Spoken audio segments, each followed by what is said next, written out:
रहीम अस्सलाम वालेकुम नादरीन, आप यूट्यूब चैनल देख रहे हैं। मैं इमरान खान हूँ। अब तक की जो सूरत हाल है वो मैं आपके सामने रखता हूँ। सूरत हाल डोनाल्ड ट्रंप को शायद समझ नहीं आई।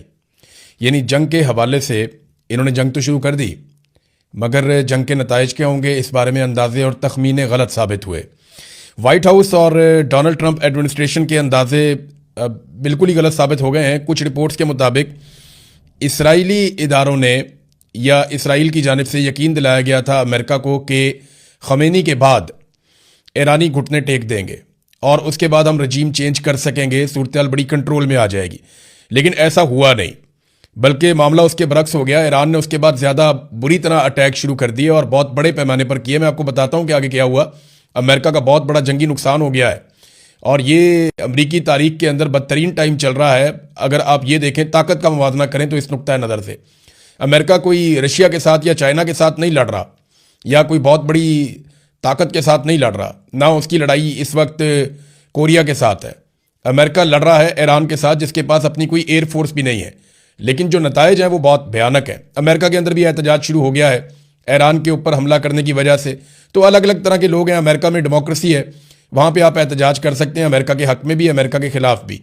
तो वो पाकिस्तान जैसी सूरत हाल वहाँ पर नहीं है, तो वहाँ पर भी इस वक्त एहतजाज हो रहा है। आयतुल्लाह खमीनी की एक हिकमत अमली जो है उनकी शहादत से पहले वो बड़ी काम आई ईरान के। उन्होंने ये हुक्म दिया था कि तमाम जो अहम लोग हैं वो अपने 4 जानशीन मुकर्रर करें और वो ये बताएं कि मेरे बाद अगर कुछ हो गया तो ये जिम्मेदार है, इन्हें कुछ हो गया तो फिर फलां जिम्मेदार है, और अगर उन्हें कुछ हो गया तो फिर फलां जिम्मेदार है।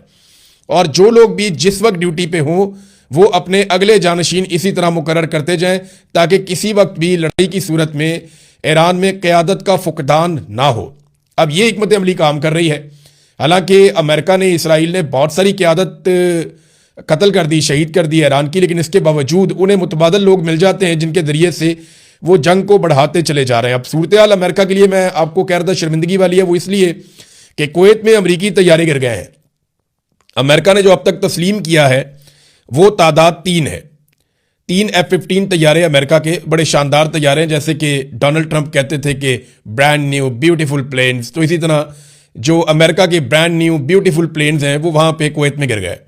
अब इसमें अलग अलग तरह की इतला आ रही है। शुरू में ये दावा किया गया क्योंकि रशिया ने सबसे पहले ये खबर दी थी, रूसी मीडिया ने बताया था, उन्होंने इंटरसेप्ट कर दिया था कि कुवैत में अमरीकी लड़ाका तैयारे गिर गए हैं।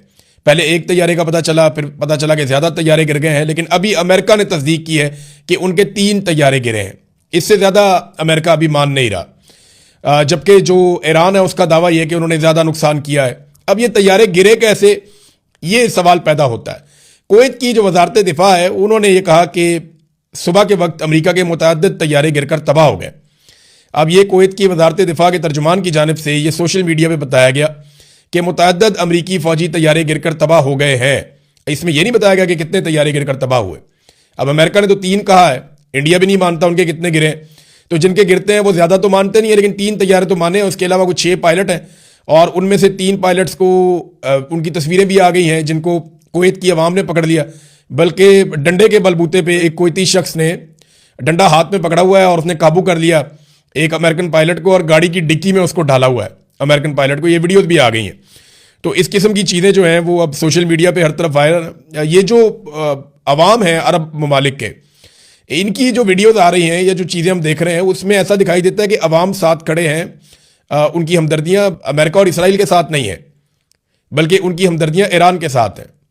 ये बड़ी हैरत अंगेज़ चीज़ है कि जो अरब हुक्मरान हैं उनकी हमदर्दियाँ ईरान के साथ वैसे नहीं हैं। वो सपोर्ट कर रहे हैं अमेरिका को और इसराइल को, और अड्डे भी उन्होंने दिए हुए हैं। लेकिन जो अवाम है वो बिल्कुल एक अलग तरह सोचती है। अब वो ये सोचते हैं कि जनाब हम ईरान के साथ खड़े होंगे बजाय इसके कि हम इसराइल के साथ खड़े हो जाएं या अमेरिका के साथ खड़े हों। तो ये फ़र्क तो है। कुवैत में अमरीकी सफारत खाना जो है उसके ऊपर भी हमला हुआ है। अब ये जो अमरीकी तैयारे गिरे इस पर अमेरिकन मौक़िफ़ भी आया। वो ये कहते हैं ये फ्रेंडली फायर हुआ है। फ्रेंडली फायर क्या होता है, बस आप ये समझ लें कि वो कहते हैं जो एयर डिफेंस सिस्टम है कुवैत का वो एक्टिवेट हो गया था और अमरीकी तैयारी गिर गया उसकी वजह से। जबकि कुछ मीडिया सोर्सेज ये कह रहे हैं कि ये ईरान ने किया। ईरान ये कैसे कर सकता है? ईरान के पास ज़मीन से फ़िज़ा में मार करने वाले हथियार तो हैं, उनकी अपनी एयरफोर्स तो नहीं है, लेकिन ज़मीन से फ़िज़ा में मार कर सकते हैं। इससे पहले भी उन्होंने दावा किया था कि उन्होंने कुछ ड्रोन्स गिराए हैं। लेकिन ये चीज़ें, क्योंकि जंग में सबसे पहला कत्ल जो होता है वो सच का हो जाता है। तो दोनों तरफ से झूठ बोलने की कोशिश की जाती है, अपने नुकसान को कम और दुश्मन के नुकसान को ज्यादा दिखाया जाता है, और यह सूरत हाल अभी चल रही है, अभी तक चल रही है। नाज़रीन, मैंने जैसा कि कहा कि अमेरिका के अंदाजे गलत साबित हो गए, उसका एक वादे सबूत यह है कि अमेरिका से कोई मुज़ाकरात नहीं होंगे, ये ईरान ने कह दिया है। देखिए, ईरान के ऊपर बड़े खौफनाक हमले हो रहे हैं। जो मुख्तलिफ आलमी इदारों की रिपोर्टें हैं, या जो मीडिया रिपोर्ट्स हैं, या दिफाई तज्जियाकार जो चीज़ें बता रहे हैं डाटा इकट्ठा करके, उनका यह कहना है कि 200 के करीब जंगी जहाज़ों ने ईरान के ऊपर हमला किया, और उनकी अपनी कोई ऐसी एयरफोर्स है नहीं। अब ईरान के ऊपर 200 के करीब जंगी जहाज़ों ने हमला किया, इसराइल के और अमेरिका के, और ये हथियारों से लैस थे। 31 सूबों में से 24 सूबों के ऊपर अटैक किया गया, और लगभग 1000 मुकामात पे अटैक किया, 1000 हमले किए गए, और बहुत बड़े हमले किए गए। इनमें सिविलियन कैजुअलिटीज बहुत बड़ी तादाद में हुई हैं। ईरान में बहुत सारे लोग शहीद हुए हैं, बहुत सारे लोग जख्मी हुए हैं, लेकिन आलमी मीडिया वैसे रिपोर्ट नहीं कर रहा। लेकिन जो ईरान की जवाबी कार्रवाई है वो हर तरफ रिपोर्ट हो रही है। अब ऐसे में जब ईरान के ऊपर इतने शदीद और ताबड़तोड़ हमले हो रहे हैं, और दुनिया के बाकी ममालिक भी इसके अंदर शामिल होना चाहते हैं, जर्मनी, फ्रांस और बरतानिया के भी बयानात आ चुके हैं, खलीजी ममालिक इकट्ठे हो गए, उन्होंने कहा जी कि हम भी वापस ईरान के ऊपर अटैक करेंगे, क्योंकि ईरान हमारे मुल्क के अंदर अमरीकी अड्डों को निशाना बना रहा है। तो ऐसी सूरत हाल में ईरान को मुज़ाकरात की तरफ जाना चाहिए था, लेकिन अंदाजे गलत साबित हो गए। ईरान ने मुज़ाकरात की पेशकश ही मुस्तरद कर दी। यानी डोनाल्ड ट्रंप मुज़ाकरात की तरफ जाना चाहते हैं, ईरान अब मुज़ाकरात की तरफ नहीं जाना चाहता। बल्कि ईरान की वज़ारत दिफा ने एक स्टेटमेंट जारी किया था, जिसमें उन्होंने कहा कि अब यह फैसला हम करेंगे कि जंग कब खत्म होनी है, क्योंकि जंग का आगाज अमेरिका और इसराइल ने खुद किया था। और आयतुल्लाह खमीनी की शहादत के बाद ईरानियों के जज्बात अब किसी और लेवल पे हैं। अब ये ईरान की कौमी सलामती कौंसिल के सेक्रेटरी अली लारंजानी ने अमेरिका के साथ मुज़ाकरात की खबरों की सख्ती से तरदीद करते हुए कहा कि ईरान वाशिंगटन से कोई बातचीत नहीं करेगा। यानी ये अब एक तरफ डोनाल्ड ट्रंप कहते हैं जी बातचीत कर लेते हैं, आ जाओ जौहरी तनाज़े के ऊपर बैठ जाते हैं, हम बातचीत करते हैं, लेकिन वो कह रहे हैं जी हम बात नहीं करते। और देखें, अमेरिका की फ्रस्ट्रेशन बढ़ती जाएगी। मैंने आपको पहले दिन कहा था कि डोनाल्ड ट्रंप को ये सारा कुछ जल्दी रैप अप करना पड़ेगा, वो लंबी लड़ाई का मुतहम्मिल नहीं हो सकता। इससे खलीजी ममालिक का और अमेरिका के इत्तेहादियों का बहुत नुकसान होगा। नुकसान का मैं आपको थोड़ा सा बता देता हूं कि पूरी दुनिया की जो स्टॉक मार्केट है उसमें भूचाल आ गया है। लोगों के अरबों डॉलर डूब गए हैं इस जंग की वजह से। तेल की कीमतें आलमी मंडी में लगातार बढ़ना शुरू हो गई हैं, 10% इजाफा हो गया है गुज़िश्ता 24 घंटों में तेल की कीमतों में, और मजीद 20 से 25% इजाफा हो सकता है। जो यूरोपियन गैस है उसकी कीमतों में 28% इजाफा हो गया 24 घंटे के अंदर। और वजह यह है कि गैस की सप्लाई जो खलीजी ममालिक है वहां से बंद हो गई है, और 3 जो बहरी जहाज हैं उनके ऊपर अटैक हुआ है आबनाए हरमज में। और इसके अलावा जो 150 के करीब टैंकर्स हैं जो ऑयल लेकर जाते हैं पानियों में, वो खलीजी पानियों के अंदर साहिलों के ऊपर वो लंगरअंदाज हैं, वो इंतजार कर रहे हैं कि हमें मौका मिले तो हम ट्रेवल करें, जबकि ईरान ने आबनाए हरमज को बंद किया हुआ है। अब ये सारी चीजें ना खलीजी ममालिक बर्दाश्त नहीं करेंगे, और आलमी मंडी के अंदर भूचाल आएगा, कारोबार को बहुत नुकसान पहुंचेगा, और जो माली नुकसान है अमेरिका का, यूरोप का, वो बढ़ता जाएगा, हत्ता कि खलीजी ममालिक का भी। ये आबनाए हरमज क्या है, जरा ये आप तस्वीर देखिए, आपको यहां समझ आ जाएगी। ये आपको समंदर नजर आ रहा है, एक तो खुला पानी है, और उसके साथ ये ईरान के और सऊदी अरब के बीच में एक बिल्कुल पतला पानी की एक लाइन है। ये इसका जो कॉर्नर है इसको आबनाए हरमज कहते हैं।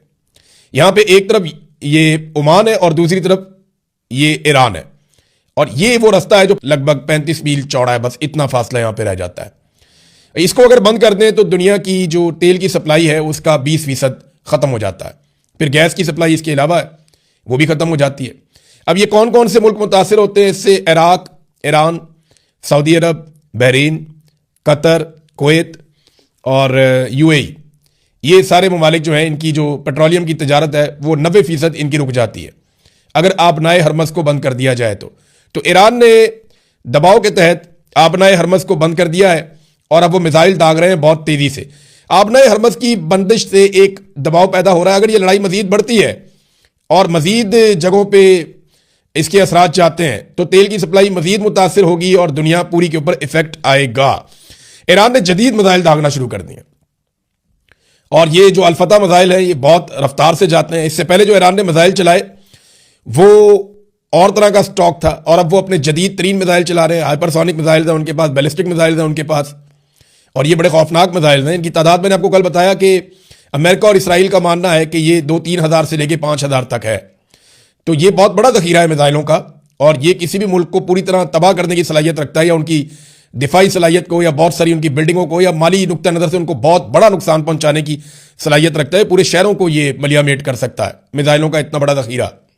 तो ईरान जो है वो अभी इनको दाग रहा है। ईरान ने अब तक कहाँ कहाँ पे अटैक किया है, कितने मुल्क ऐसे हैं जिनकी फैसिलिटीज पे ईरान ने अटैक किया, ये बहुत अहम डाटा है। 11 ममालिक हैं जहां पे अमरीकी, फ्रांसीसी और बरतानवी एसेट्स को या मिलिट्री असासों को ईरान ने निशाना बनाया। इसराइल पे तो वैसे ही अटैक किया हुआ है। सऊदी अरब में, यूएई में, कतर में, कुवैत में, उर्दन में, इराक में, बहरीन में, ओमान में, शाम में, तराबलस यानी साइप्रस, यहां पे तराबलस जो है साइप्रस, ये बरतानिया की जगह है, तो आप बरतानिया समझो इसको। तो यहां पे अभी तक ईरान ने लगातार अटैक किए। ईरान का एक बहुत बड़ा दावा सामने आया, क्योंकि अमेरिका ने यह कहा जी उनके 3 फौजी अभी तक मारे गए हैं और काफ़ी सारे जख्मी हुए हैं, लेकिन 3 फौजियों के अमेरिका ने यह कहा कि 3 फौजी हमारे, जबकि ईरान की तरफ से जो दावा सामने आया वो ये है कि 560 अमरीकी फौजी हमने मार दिए।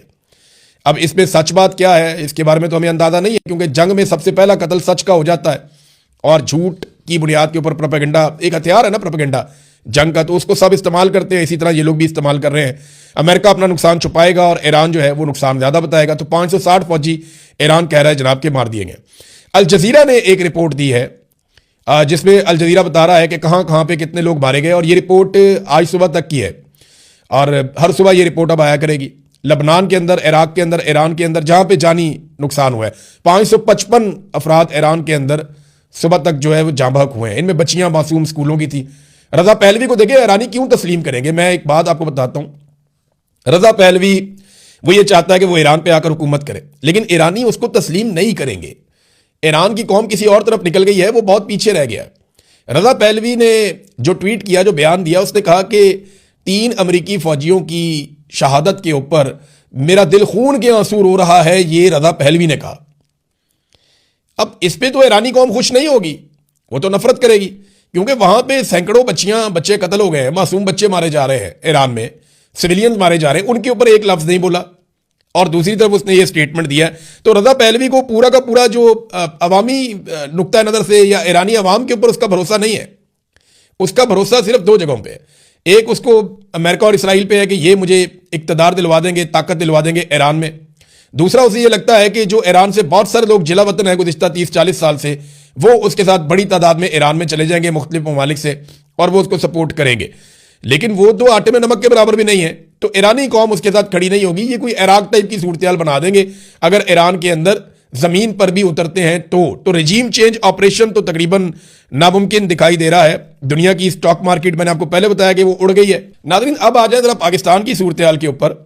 एक तो पाकिस्तान के अंदर मुजाहिरों में जो लोग शहीद हुए उनकी तादाद के बारे में पता चला है।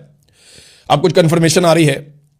16 अफराद कराची में शहीद हुए हैं मुजाहिरीन, 6 इस्लामाबाद में शहीद हुए हैं, और ये सीधी फायरिंग की गई है पुलिस की जानिब से। अब तो बाकायदा वीडियोज़ और तस्वीर आ रही हैं कि रेंजर्स और पुलिस ने सीधी फायरिंग की है। कराची के अंदर तो बंदे मार दिए, और उसके बाद इस्लामाबाद में 6 लोग जो है वो कत्ल कर दिए, बहुत सारे जख्मी कर दिए, 7 गिलगित बल्तिस्तान में और 6 स्कर्दू में। तो अब तक की सूरत हाल में 35 लोग शहीद हो चुके हैं पाकिस्तान में। गिलगित बल्तिस्तान और स्कर्दू के अंदर जो है वो कर्फ्यू नाफिज कर दिया गया है लॉ इन्फोर्समेंट की जानिब से कि जनाब वहाँ पे लोग अब बाहर ना निकलें, जबकि पाकिस्तान में बहुत सारी परवाज़ें मनसूख हो गई हैं। पाकिस्तान के अंदर जो है वो पेशावर समेत दीगर एयरपोर्ट्स के ऊपर अब परवाज़ें मनसूख हो गई हैं और वहाँ पे लोग ट्रैवल नहीं कर पा रहे। ये है नादरीन सूरत हाल, और इंटरनेशनल फ़्लाइट्स तो वैसे ही ख़त्म हो गई हैं इस पूरे रीजन के अंदर।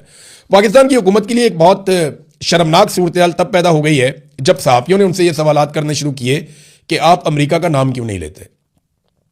बिलावल जरदारी ये जनाब पहुंचे क्योंकि इनके वालिद ने खिताब करना था, तो ये पार्लियामेंट आए तो सहाफ़ियों ने इन्हें घेर लिया।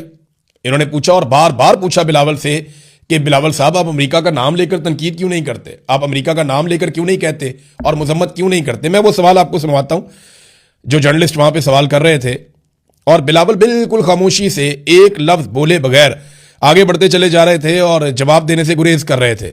ये सूरत हाल उनके लिए पैदा हो गई, और ये बड़ी शर्मिंदगी वाली सूरत हाल है। ये ज़रा आप सुनिए इसमें क्या हुआ।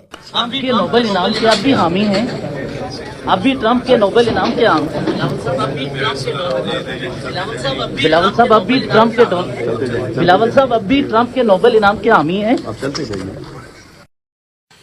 ये जनाब बिलावल से पूछ रहे हैं कि क्या आप अब भी ट्रंप के नोबेल इनाम के हामी हैं, तो बिलावल की आवाज़ नहीं निकल रही, बिल्कुल खामोशी के साथ चलते चले जा रहे हैं। राना सनाउल्लाह से भी ये सवाल हुआ, बिलावल को तो बिल्कुल चुप लग गई, क्योंकि अमेरिका के खिलाफ बोलने का मतलब ये है कि कभी भी इक़्तिदार में इन्होंने नहीं आना और ये अमेरिका के भरोसे आएंगे, क्योंकि पब्लिक पे तो इनको भरोसा है नहीं। लेकिन अब PMLN और पीपल्स पार्टी ये अब डोनाल्ड ट्रंप के खिलाफ किसी सूरत नहीं जा पाएंगे।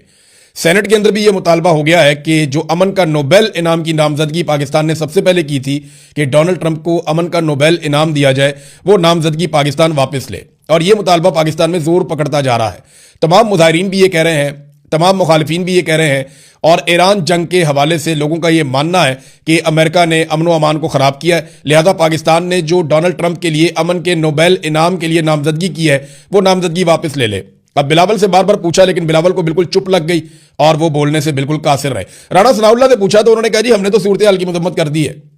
देखिए, सूरत हाल की मजम्मत की है, जिम्मेदार की मजम्मत नहीं की कि ये सूरत हाल पैदा किसकी वजह से हुई और कौन इसके लिए जिम्मेदार है। इस पर पाकिस्तान ने किसी किस्म की कोई बात नहीं की। तो नादरीन, ये है अब तक की सूरत हाल। एक और खबर है इमरान खान साहब का केस, और इस हवाले से कि उनको अस्पताल में शिफ्ट किया जाए, इस हवाले से कि उनको बेल दी जाए। ये मामलात इस्लामाबाद हाई कोर्ट में चल रहे हैं। सुप्रीम कोर्ट ने तो हाथ खड़े कर दिए, और अब कल का दिन बड़ा इंपॉर्टेंट है। मैं अगले वीलॉग में आपको बताऊंगा तफसील से, बाकी खबरों के साथ साथ ये भी कि इस्लामाबाद के अंदर हाई कोर्ट में इमरान खान साहब का केस कल के दिन के लिए लग गया है, और इसमें क्या पेशरफ्त हो सकती है, क्या वाकई इमरान खान साहब को अस्पताल शिफ्ट किया जा सकता है। हाँ, एक और बड़ी खबर जो मैं मिस कर गया, और ये वाकई बहुत बड़ी खबर है कि सऊदी अरब ने एक गिला किया। एक तो अरामको दुनिया की मशहूर तरीन और बहुत बड़ी एक साइट है, रिफाइनरी है, ऑयल रिफाइनरी, सऊदी अरब में आर्जी तौर पे बंद कर दी गई है। उसके ऊपर भी एक अटैक हुआ है, लेकिन ईरान ने यह कहा है कि यह अटैक हमने नहीं किया। दूसरी एक और बात यह है कि सऊदी अरब ने एक गिला किया है अमेरिका से, और यह बहुत बड़ा गिला है। सऊदी अरब ने कहा कि अमेरिका अपने पूरे हथियारों के साथ एयर डिफेंस सिस्टम को इसराइल ले गया, और उसने इसराइल की प्रोटेक्शन की है, और हमें ईरानी मिसाइलों के सामने अकेला छोड़ दिया। ये सऊदी अरब ने गिला किया अमेरिका से। तो ये तो बात ठीक है। देखें, जब भी कभी अमेरिका को इंतखाब करना पड़ेगा किसी एक दोस्त का, किसी एक सज्जन का, तो डोनाल्ड ट्रंप हमेशा इसराइल का इंतखाब करेंगे, क्योंकि डोनाल्ड ट्रंप ने कभी भी झूठ इस तरह बोला नहीं है। डोनाल्ड ट्रंप खुलकर बात करते हैं, साफ बात करते हैं। डोनाल्ड ट्रंप कहते हैं मेरा इसराइल सबसे बेहतरीन दोस्त है और मेरे सबसे अच्छे ताल्लुकात उसके साथ हैं, और मैं इसराइल को महफूज बनाना चाहता हूं। उन्होंने कभी लगी लिपटी रखी नहीं है। तो अरब ममालिक को यह बात खुद समझनी चाहिए थी कि उनकी प्रायोरिटी हमेशा इसराइल रहेगा। तो सऊदी अरब का ये गिला तो जायज़ है, लेकिन गिला क्या, आपको पहले सोचना चाहिए था कि इसराइल ही उनकी प्रायोरिटी रहेगा। American air defence system Israel को प्रोटेक्ट कर रहे हैं, और सऊदी अरब का गिला है कि हमें प्रोटेक्ट नहीं कर रहे। बाकायदा ये खबर अब छप चुकी है। अब तक के लिए इतने, अपना ख्याल रखिएगा, अपने इस चैनल का भी। अल्लाह हाफ़िज़।